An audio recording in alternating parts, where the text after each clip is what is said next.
So let's speak about my passion, Paleophilately, place where paleontology meets philately.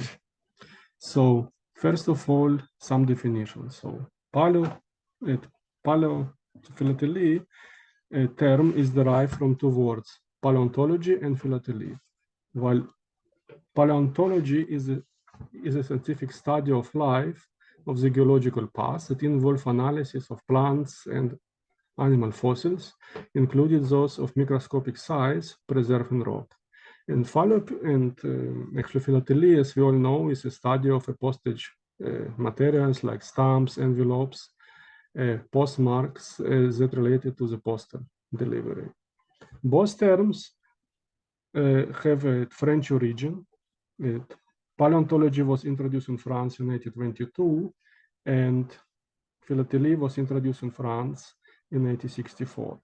Sometimes actually paleontology is mixed up with archaeology, but they are totally different science. So archaeology is a scientific study of materials, remains of past humans' life and activities. This includes humans' artifacts from very earliest stone tools to the man-made objects that are buried and thrown away in the present days. So what is paleophilately? Paleophilately is a branch of thematical philately dealing with collection of philatelic items such postage stamps, postmark, first the official covers that showing fossils and reconstruction of prehistoric animals and plants, fossils location and natural history museums, paleontologists and contributors to paleontological science. In other words, Paleophilately is a place where paleontology meets philately. And here around this slide, you can see some example of stamps and postmarks that are considered for this branch of philately. Humans have collected fossils since prehistorical times. There are even some evidences that Neanderthals collected small marine fossils. They may have been collected simply for aesthetical reasons because they found their shapes attractive for exchange, decoration, or as a toys.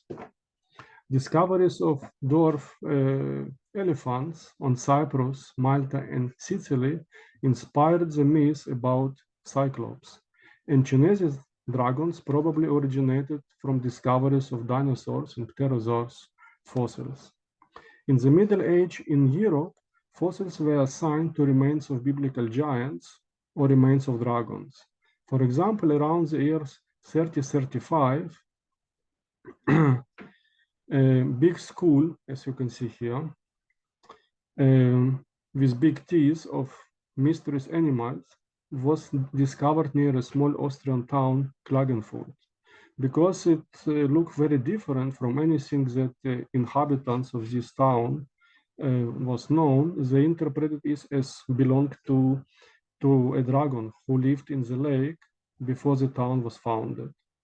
In 1590, the fountain, you can see it here on the stamp, in the form of the monster, was erected in the middle of the town. And this fountain is historically significant because it's an early attempt at reconstructing the appearance of an extinct animal. 250 years later, in 1840, the years when the first postage stamp was issued in Great Britain, the school, which has survived till today and can be seen in the local lore museum, was recognized as a school of woolly rhino who inhabited the area during the Ice Age. Reconstruction of one of the woolly rhino, it can be seen on the Swiss stamp from the last year, and the fountain appeared for the first time on the postage stamps in 1968 in Austria, and since then it's appeared regularly on Austrian postcards, postal stationaries, and covers. Paleontology as a science was developed in Europe at the beginning of the 19th century. The industrialization process that began in Great Britain and other Western Europe countries in the middle of 18th century brought innovative mechanization and deep social changes. To supply the increasing needs of resources, miners dug deeper to extract more ores and minerals. The deeper they dug, the stranger the stones they extracted. Some of the stones were thought to be just a game of nature, but many other was clearly bones and teeth of unknown animals. Almost all scientists at these times believed God created Earth and its life and had difficulties finding an explanation for the extinction of animals. All fossilized bones and tools were assigned to either existing animals such crocodiles, for example, animals that died during the biblical flood, or to remains of biblical titans. In 1814, Versier Everett Home describes the fossil of previously unknown elements based on the skull and torso discovered by Mary Anning, who was depicted on a stamp of Great Britain last year, and her older brother Joseph between 1811 and 1812. So the fossil was so unusual that Holmes didn't know even how to name it. He called it an animal more nearly allied to fishes than any of other classes of animals. And 3 years later, the animal was named Ichthyosaurus, or a fish lizard, by curator of British Museum, Charles Conning. And within a few years, Mary Anning became one of the most important fossil hunters in Great Britain. She found many fossils of marine animals, as shown on this mini sheet from the last year. And her fossils found homes in the natural history museums in the country and abroad. Around the same time, very strange bones were described by 2 other scientists, William Buckland, who was actually professor of geology in the University of Oxford and Dean of Christ Church, and country Dr. Gideon Mantel. In 1824, Buckland described this jaw that looks very different from anything known to date. This jaw was found in Sussex. This jaw was found in Oxfordshire, and as he didn't know what these actual animals was, he thought it's probably amphibious, living partially in land or in water. He called it Megalosaurus, or a great lizard. In the following year, Gideon Mantel described some bones and tools that he named Iguanodon, or iguana-like. And 8 years later, he also described another prehistoric animals and named it Heliasaurus, belonging to the forest lizards. Now is known as a member of Ankylosaurus, heavy armored dinosaurs. These 3 previous unknowns to science animals were grouped into new suborder on saurian reptiles in 1841 by the anatomy professor of the British Museum, Richard Owen, who is depicted here on stamp of the monster ant, and who called them dinosaurs, meaning the terrible lizards. At the same time, as more and more people moved to work from villages to cities as a result of British Industrial Revolution, or to the colonies of Great Britain, communication between separated families becomes very important. And at the same time, the growing business also required fast and cheap postage too. As a result of postal reform of 1930s, the first 2 adhesive postage stamps were issued in Great Britain in 1840. So the famous penny black and 2 pence blue, when pence is plural of penny. But because post is recognized that it was relatively easy to remove a cancellation mark that was done in red ink from the black stamp, they decided to replace penny black by penny red. So you can clearly see it here on the left stamp. It was clearly stamped and postmark is very visible. But on the next stamp, the postmark was basically removed. It's very hard actually to see any actually any cancellation. And if you consider that this stamp in the reality is very, very small, it's just 1.2 centimeter width and 2.2 centimeter high, they decided to change the color to the red. And they also changed ink of the cancellation mark to black, which was very difficult to remove from stamp without to damage the stamp surface. At the same time, two postal stationaries basically prepared covers, which called Mulready covers, were issued in Great Britain. So they, similar to the penny black, they have the same design, just once in a black, and have value of 1 penny, and another have value of 2 pence, similar to 2 pence blue stamp. And as you see already on these covers, we can see several wild and domestic animals. So here we have a lion in the middle, we have reindeers on the background, we have here camels, we have elephants, and we even have a dog here on the right side.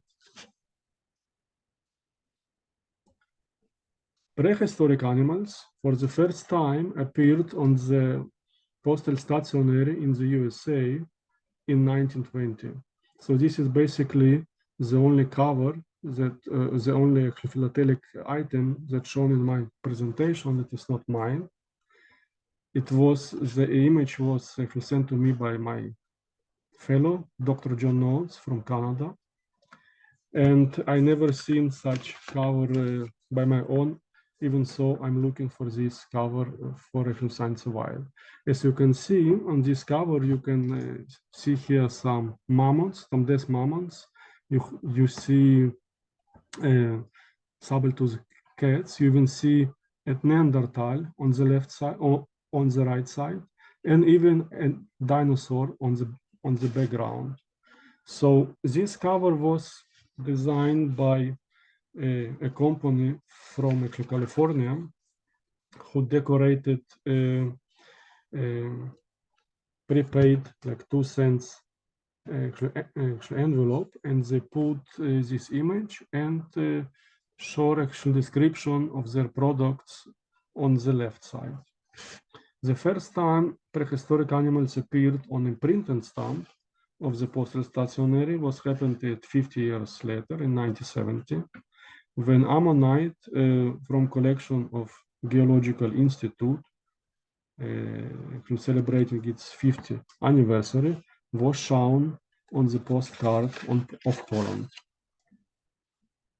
One of the most popular pavilion in Chicago World Fair between 1933 and 1934 was a pavilion of Sinclair Oil and Refining Company, who placed dinosaurs on their entrance. Many visitors came to this pavilion to see the life-size 21-meter long replica of Brontosaurus on the entrance. At the end of the show, the company started promoting campaign by add dinosaur. So they choose these dinosaurs as a logo. They place it on their petrol stations, and they also start to use these Brontosaurus on the Metro Fountain. There are more Virtual Stampex talks coming to YouTube. Subscribe to our channel now so you don't miss out. Until the companies was taken over by Atlantic Richfield in 1968.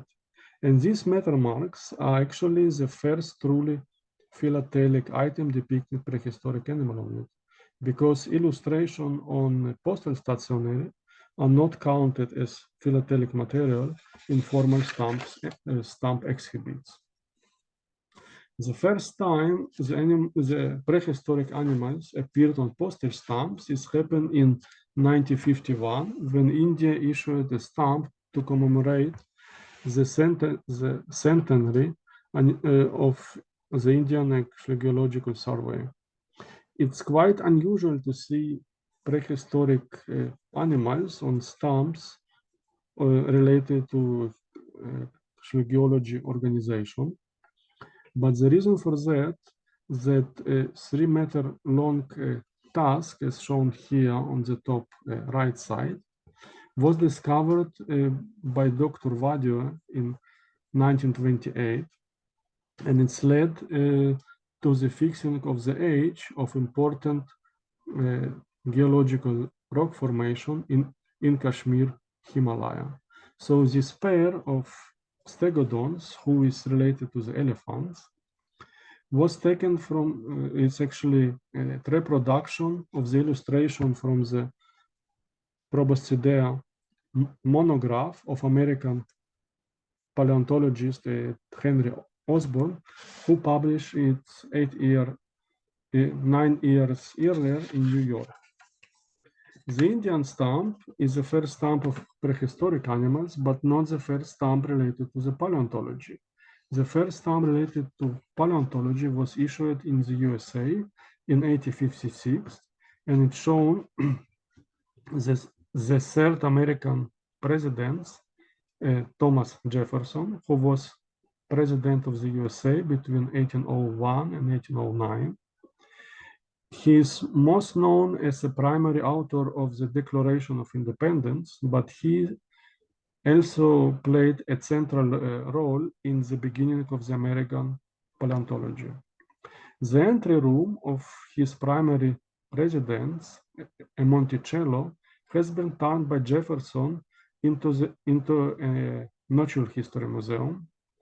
In 1797, he was elected president of American Philosophical Society in Philadelphia. And in March of the same year, he read his paleontological article at a meeting of the society.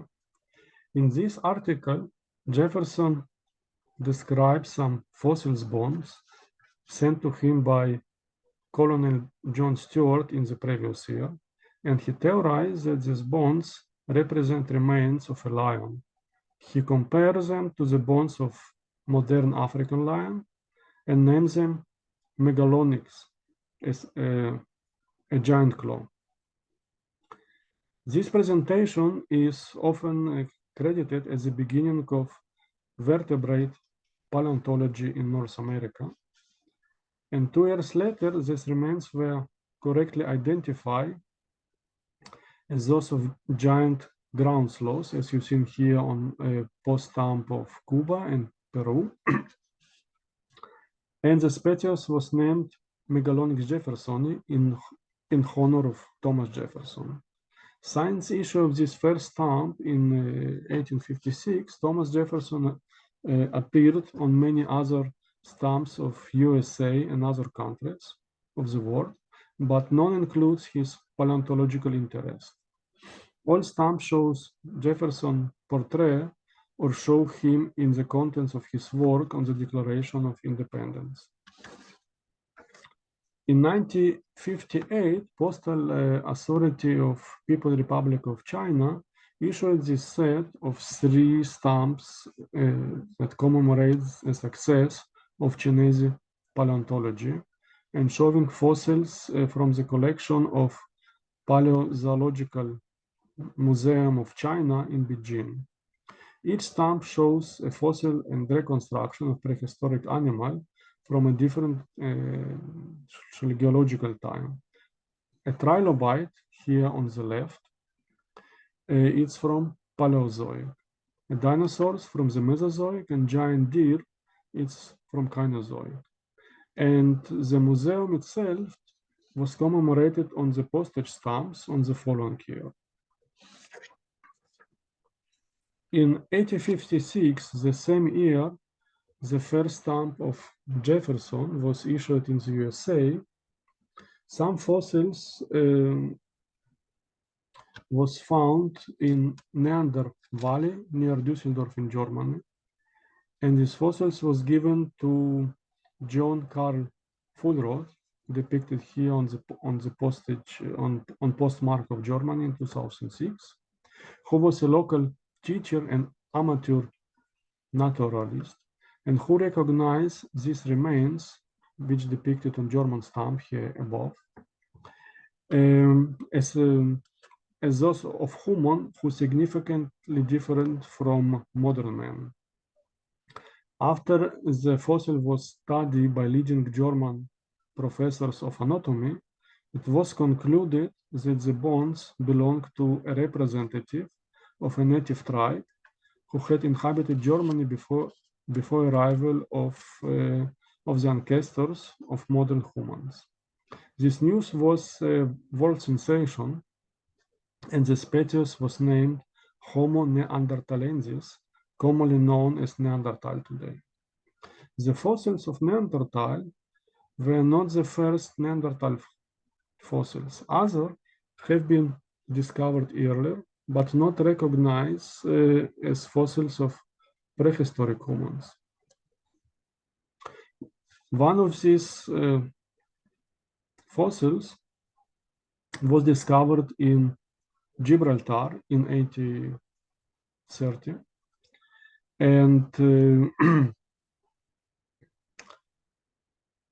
and this school, which shown on this pink stamp of Gibraltar, is known today as Gibraltar I. He was brought out of obscurity and presented at the meeting of the British Association for the Advancement of Science in 1864.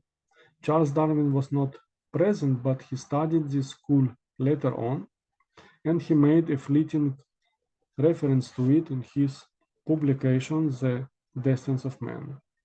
The stamp set of Cuba, here on the left, is actually the first stamp set that shows evolution of human on it. And since then, prehistoric humans were subject on many international stamps and postmarks. Most of the postage stamps issued in sheets of mini sheets that show one of several different designs. Stamp booklets became very popular since the mid of 1990s. The booklet offers a variety of opportunities to postal administration, promotional messages, and commercial advertisements on the interleaves. The first, one of the first booklets with stamps of prehistoric animals was issued in Sweden in 1992 and contained two sets of 4 stamps showing prehistoric animals who lived in the territory of Sweden in the geological past. The strips of Portuguese dinosaur stamps were issued for a stamp vending machine. A roll of semi-ready stamps was loaded into the machine, which printed one of the pre-programmed values when stamps were being purchased by a customer. In 1998, the pen with 15 dinosaur stamp of Singapore was designed in the same dimension as the side of 50 Singapore dollar banknote and was sold in the bank terminal. These stamps are the senior stamps related to the paleontology, as the pen has the same thickness as a banknote. In 1991, big set of definitive stamps showing marine and plant fossils discovered in the British Antarctic territory was issued there. And the pair of dinosaur stamp from Thailand show an example of original on the left and surcharged stamp on the right. Original stamp is from 1997 and surcharged is from 2008, when the value was through surcharge. To increase sales, some postal administration try to attract collectors, but by issuing stamps of unusual forms or on unusual materials. Charles Darwin stamps of Gibraltar 2009 contain a short text on the reverse side. The souvenir sheet from Jersey from 2017 with Charles Darwin stamp was printed on the piece of wood. The dinosaur stamp of Turkey from 2012 is a hologram stamp made of plastic. It was sold inside of a small book produced by the Turkish Post, but was valid for post when placed on the cover. The souvenir sheet of Switzerland from 2015 has a regular perforation outlining two ammonites. The mini sheet of Australia from 2020 is made in the form of petrified wood. And every of dinosaur stamp of the South Korea from 2011 has one of the perforation in the shape of a dinosaur. Dinosaur on the mini sheet of Hong Kong from 2014 and souvenir sheet of China from 2017 glow under UV light. The stamp sheet from South Africa from 2009 looks a bit blurry because they were printed in anaglyph technique that require special glasses with red and blue lenses for the three-dimensional viewing.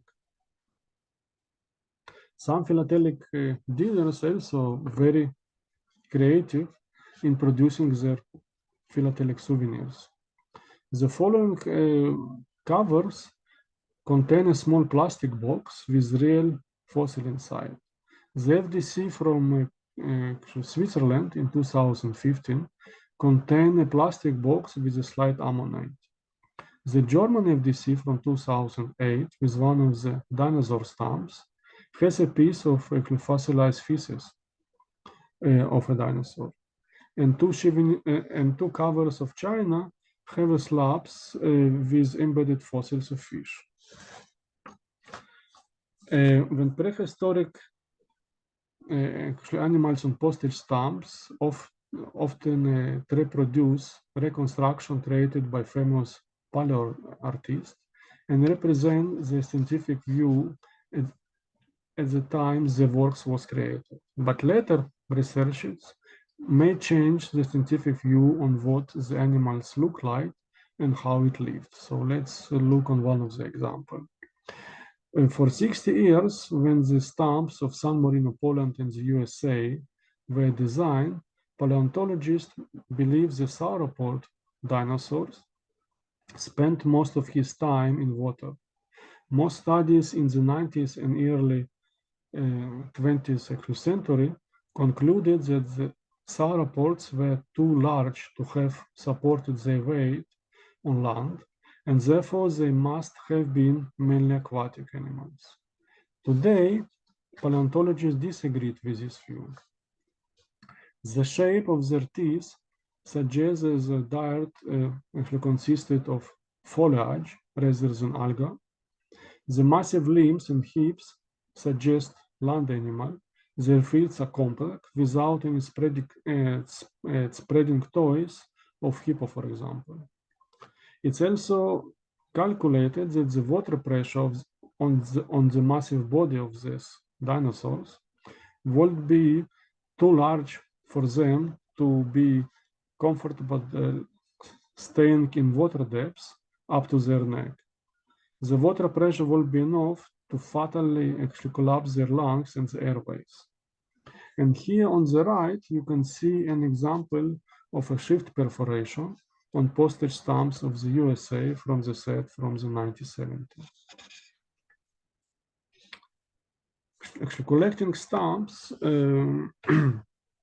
showing fossils and reconstruction of a prehistoric animals, it's not only actually documentation of the paleo art. It also can be considered as a natural history museum in your album. For example, last year, I had a chance to visit the Museum of Natural History in Chemnitz, it's not far away from the Düsseldorf in Germany. But the first time I heard about this museum, it was many years back when I added this stamp issued in Germany in 2003 in my collection. The stamp shows some trunks of petrified trees actually found in Chemnitz, and they are located in the building of the museum. But as I lived in a 3-room flat in large city with my wife, daughter, and a dog, which I don't have much place to collect real fossils, especially such of big dimensions. But actually, collection of stamps and covers occupied much less actually space as collection of real fossils, but it still can be used to provide your family and friends some stories about prehistoric lives. The first FDC used regular envelopes, while caches was often reproduced design of the stamps. Most of these FDC were privately produced rather than being designed by postal authorities. So if you look here on the Chinese FDC, the illustration of the cover is basically the reproduction of dinosaurs on one of the stamps of this set. Today, modern FDC often use special design covers, more colorful, and may contain some technical details and background information on the reverse size or in included sheets. And design of these covers is usually complementary to the images of the stamps. Some postal authorities hire talented artists to design their stamp, who work together with paleontologists to create accurate reconstruction of prehistoric animals and their living environment. Then create multiple sketches before they submit the final version to the postal authority. So here is one of such examples. So the photo on the right shows the French artist Jean-Marie Poissenot working on the design of the stamps underwater flora and fauna for Luxembourg last year. And here you can see some of his actual sketches that they first made with pen with black and white, then made it with color. Another example is a sketch from Ukrainian paleoartist Sergei Krasovsky, who was hired by Canada Post to create images for the second stamp set, Dinosaurs of Canada, issued in 2016. Unfortunately, not every artist do such precise work as on example above. Here we can look an example of the postage stamp from Tajikistan, issued in 2020. The image on the stamp and on the salvages of the mini sheet supposed to show the same animal, actually 1,000 mammals. But if you look on the animals, they basically looked very different. So the ear on the animal on the stamp is very big, and it's like by modern African elephant. The ear of the elephant on the margin is a small, like modern Asian elephant. And when I asked the artist for the explanation, he answered me that in this particular design there was no sketching at all or painting. The mini sheet artwork was just based on extensively manipulated stock of the images. Another example is a stamp of Equatorial Guinea from 1978. It's supposed to show a Mesozoic marine reptile, plesiosaurs, it's shown on the stamp, but it's actually show like eel-like fish, actual creature. Some agencies also try to mix many possible different themes on their stamps in order to sell it to as much as possible topical collectors, such Charles Darwin and dinosaurs. In Darwin's time, dinosaurs were seen as gigantic beasts that seems to have little or no connection to any living or modern animals.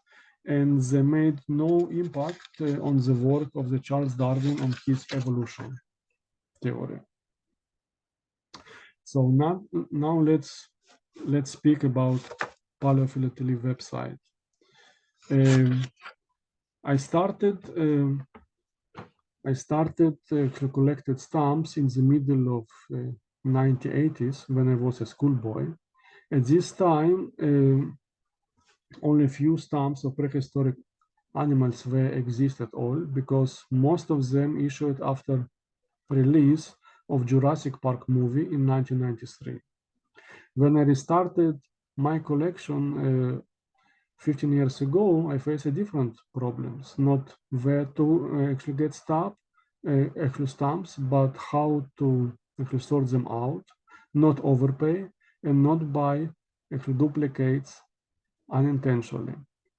I started to look for the printed catalogs or in the internet site, but the only topical catalog I found at the time was a Donfield prehistoric fauna issued 8 years ago. The internet actually sites about paleontology-related stamps provided very basic information, and some issues were even missing. Therefore, I decided to create my own stamp. It was registered in October 2010, and it's actually contain only one page, as you can see here on the right side. This big table that I was been able to print in several A3 pages contains a list of all stamps actually available actually today, sorted by actually country name, and contain links to actually their images. Today, this website actually contains over 750 pages and over 16,000 images. Articles written for this website are published in international philatelic magazines, as you can see here on few examples. And the website awarded many medals on national and international shows in electronic literature categories, included 2 large gold medals in New Zealand and in Great American Stamp Show last year. So why actually Paleophilately website and what we can find there? The website was designed to provide detailed information about all kinds of philatelic materials, not only stamps, related to paleontology and paleoanthropology. The website contains a catalog with country names and issue days, list of new and upcoming philatelic materials, very extensive galleries with high resolution images, a collection of philatelic exhibits, topical articles, and links to postal authorities around the world, include links to their online stores, stamp issuers, plain catalogs, and so on. To keep in touch with actually collectors who share the same interest, and to have an opportunity to chat with visitor of my site, I created the Facebook group, which was created about at the same time when the website was online, was registered actually online. Today, this group has over 2,000 members from all countries in the world. I also active on the X, formerly actually Twitter, where I share information about updates of the website.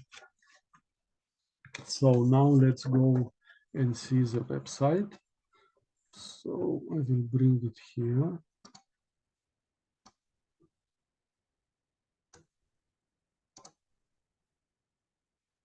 So this website have the four major sections. It's actually philatelic catalog that include list of new and upcoming issues. So if you click here, you will be redirected to the list of brand new stamps. Gallery of stamps, FDC, postmarks, postal stationaries, and philatelic exhibits. Topical articles about paleontology and paleoanthropology, exhibits, and resources. In the resources, I have additional articles on more general topics and list of books, videos, and philatelic sites related to the topic of the website. Since 2019, Dr. Peter Voice from the Department of Geological and Environmental Science of Western Michigan University in the USA has become de facto the editor and scientific consultant of this website, whose support significantly improved its quality and whom I'm very grateful for his support. So to keep updated about latest modification of the website, you can just click on the latest news button. To email me, just click here. So you can email me for any issue you find on the site or if you have any question. If you are interested to read about the awards of this site, you can just click on this medal button. So now let's go to the catalog. So you can click on this image or you can click on the tab above. So this catalog on this moment show images and provide information about thousands of philatelic items related to the topic of the website from almost 200 countries and territories, sorted by the country and date of issue name. And it's also contain many hundreds of pages with description of individual stamps and postmark issues. So if you go to the country catalog, you will see all the countries sorted here by the names. And next to every country, you have a small text that give you some clue what kind of materials, philatelic materials related to the topic of this site is available. So if you click to one of them, you will be redirected to the country page, where you have a small introduction paragraphs about this country, included integrated Google Maps. There are more Virtual Stampex talks coming to YouTube. Subscribe to our channel now so you don't miss out. Some short information about the philately of the country, some interesting or unusual facts about stamps or their production or their usage. And then you see the list of all stamps directly related to the topic of this site, like dinosaurs, fossils, prehistoric animals, and so on.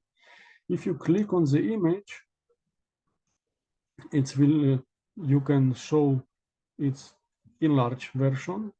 And in many cases, if you click on it, you will be redirected to the article about this issue. The article contains technical information here on the right side. And then it actually contains some text which describes the actual design process and every object shown on these stamps. Below you have list of products and actually association items to this issue, such list of mini sheets with and without overprints. Here you can see first day covers, postmarks associated to these issues, and various philatelic materials like presentation packs, maxi cards, and so on. And also here, if you actually click on one of them, then you will see enlarged version, or sometimes you can see the contents of the item inside. When you scroll until the bottom, then you can click on the back to the top tab, and you will be jump to the top of the page. On the top of the page, you can click on the year number to be redirected to the year page that include list of all philatelic items related to the topic of the site issued in this year, or you can back to the country if you click on the country name. And in the country name, so you can just scroll down, you will see all stamps with prehistoric animals, fossils, and so on. Then you will see some personalized stamps, they are sorted differently. Then you see the list of stamps that are indirectly actually related to the topic of these sites. Like on this example, many landscapes of the places where some fossils were discovered. And then we can see the list of the postmarks, either issued for the first day covers or on some other occasions. And if you click on the year number in any title, you will be redirected to the year page. Year page has a similar structure as a country page. On the beginning, you also see list of stamps issued in this year in all countries around the world. Most recent stamp shown first and others are following. And then you can also see list of personalized stamps. And so here, if you click on them, you will see enlarged images. And in many cases, you will be redirected to articles about them. Then we have list of postmarks, and if available, also some postal stats on areas. If you click on the index, then you will go to the list of available year pages. One of the most visited page of this website is the current year, because on the beginning it has announcement section where you can be informed about upcoming issues, and you can see the brand new one. List of upcoming issues give you an opportunity to find a swap partner or seller who can actually send you some covers or probably even FDC on the date of the stamp issue, and it's also help to plan your budget.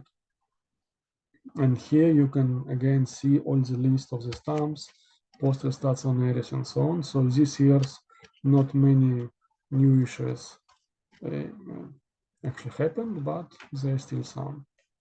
Now, if you go back to the catalog,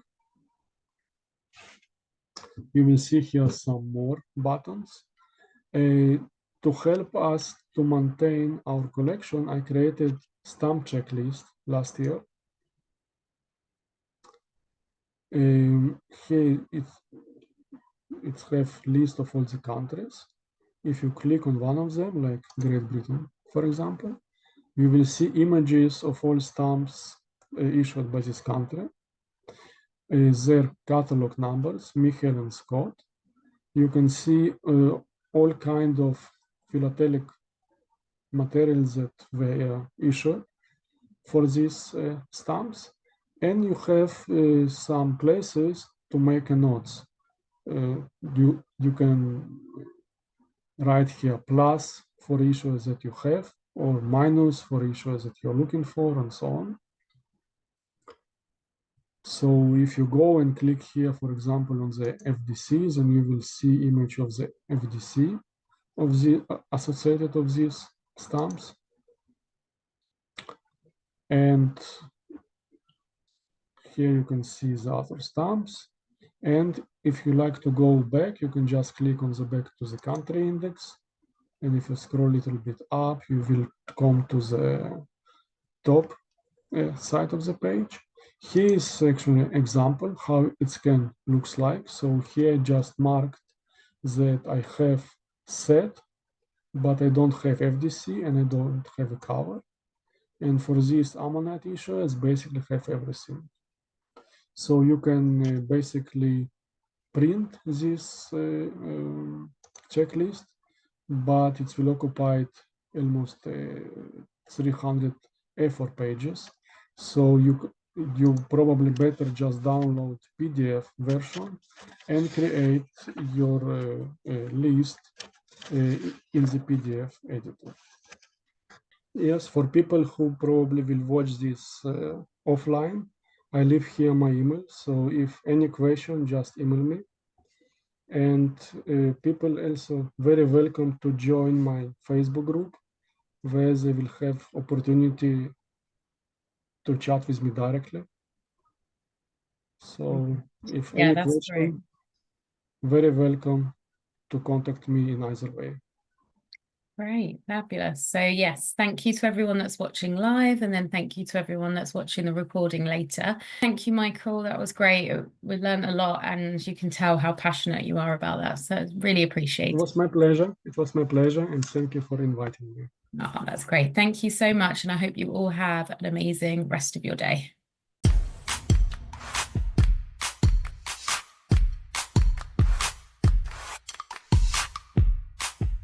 We hope to see you at our next Stampex show, at Virtual Stampex or in person in London.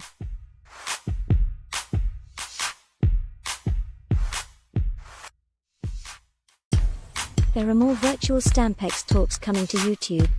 You know what to do. Click subscribe now so you don't miss out. See you soon.